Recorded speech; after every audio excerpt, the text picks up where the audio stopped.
Hey there. So picture this. You're scrolling.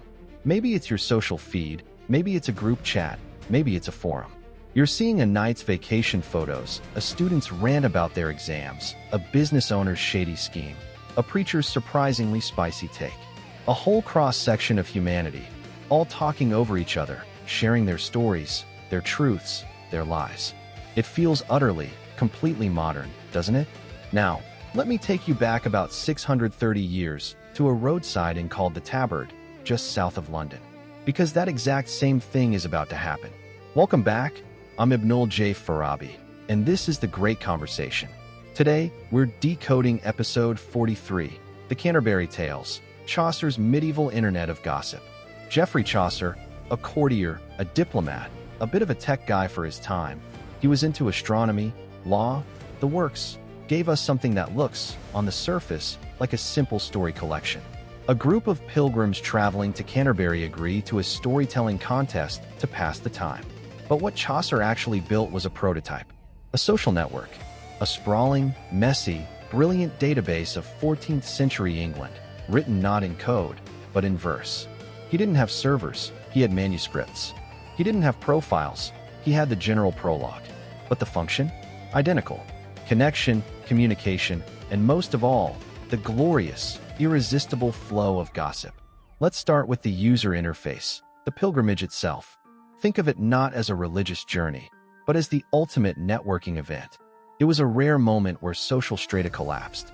In that inn, and on that road, you had everyone. The knight, the top 1%. The miller, the blue-collar guy with his own business. The prioress, trying way too hard to seem refined. The wife of Bath, a self-made textile entrepreneur with 5 husbands and 0 apologies. The partner, selling spiritual NFTs, indulgences, that he probably printed himself. This wasn't normal. In feudal society, these people wouldn't break bread together. But here they are, forced into proximity, into a shared channel. Chaucer, as the omniscient narrator, is basically handing us the login credentials to follow every single one of them. And that brings us to the profiles. The general prologue isn't just an introduction. It's a masterclass in character assassination and subtle praise, all dressed up as simple description. It's the original About Me section, and Chaucer is showing us how people curate their identities. He describes the merchant with his forked beard and fancy boots, always talking about how great his profits are, but Chaucer quietly hints the man is actually in debt. It's the medieval equivalent of someone posting a photo of a rented sports car. Then there's the physician, who's made a fortune during the plague years. Chaucer notes his love of gold, and that he kept what he won in pestilence. That's a 5-star Yelp review with a 1-star subtext. Chaucer isn't just telling us who these people are.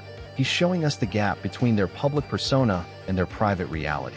He's scrolling through their feeds and pointing out the inconsistencies. It's gossip elevated to social commentary. Now, the content. The stories themselves. This is where the algorithm, or rather, the human drama, really kicks in. The pilgrims don't tell stories in a vacuum. They react, they interrupt, they get into fights. The miller, drunk, insists on going right after the knight to tell a bawdy tale that makes fun of chivalry. The reeve gets offended because he's a carpenter, and the miller's story makes fun of a carpenter, so he fires back with a story insulting a miller. It's a literal flame war in Middle English. The friar and the summoner start trading insults so vicious that the host has to step in like a frazzled group moderator. The tales are never just tales. They are weapons, boasts, clapbacks, and social positioning. They are status updates designed to provoke a reaction from a very specific, captive audience. Sound familiar? And here's the personal connection for me.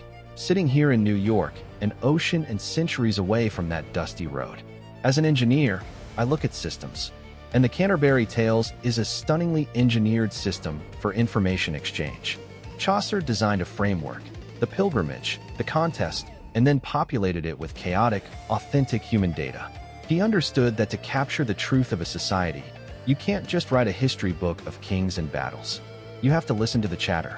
You have to note the wife of Bath's detailed theories on marriage and sovereignty, which are essentially a viral TED Talk on female agency.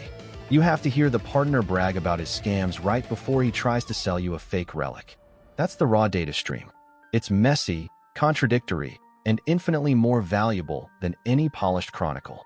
What Chaucer gifted us is the enduring truth that humanity, at its core, is a storytelling animal.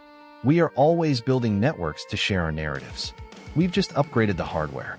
We went from parchment to fiber optic cable, from the pilgrimage road to the information superhighway. But the drivers are the same. Our desire to be seen, to be heard, to one-up each other, to find community, to confess, to boast, to warn, to laugh.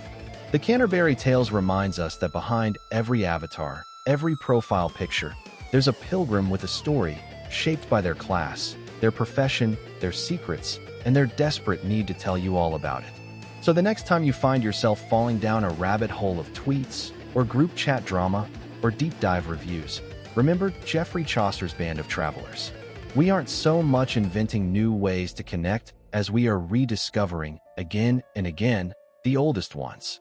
We're all just pilgrims on a long road, passing the time with tales. And in that great, chaotic, human conversation, we find out who we really are. Thank you for listening to this episode of The Great Conversation. If these connections between past and present resonate with you, please share the show with a fellow storyteller. For more deep dives into history, literature, and the ideas that shape us, visit our home at Light Not Studios. https://www.lightnotstudios.com. I'm Ibnul J. Farabi. Until next time, keep listening to the stories.